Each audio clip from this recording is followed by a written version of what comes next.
আজকে আমাদের প্রাণের এই নরসিংদী শহরে প্রাণ কেন্দ্রে এই ড্রিমল্যান্ড ইন্টেরিয়র অ্যান্ড এক্সটেরিয়রের এই দোকানটি শুধু মনে হচ্ছে আমাদের নরসিংদী শহরকে আরেক ধাপ এগিয়ে দিচ্ছে।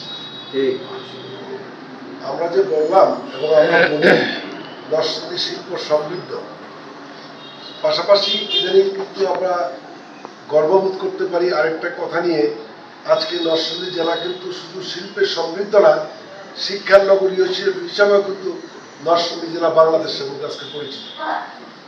তো যেখানে অর্থ এবং শিক্ষা দুইয়ের সমন্বয় হয়, সেখানে কিন্তু সৌন্দর্যের সমন্বয় হইতে বাধ্য। আগে এই ইন্টেরিয়র ইন্টেরিয়র এই শব্দের সাথেই কিন্তু আমরা পরিচিত ছিলাম না।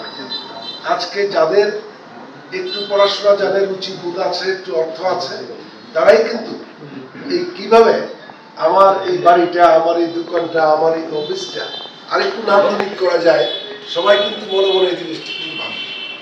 নরসিংদীর মানুষ ঢাকা থেকে কিন্তু এই ইঞ্জিনিয়ার এই ভিটাকে নরসিংদী নিয়ে আসে। হ্যাঁ, আমি যখন প্রথম এইসব কাজগুলি করি তখন খুব কষ্ট হতো আমার, যে রেগুলার ঢাকার সাথে যোগাযোগ করতে হতো, ঢাকা থেকে লোকজন আসতে হতো।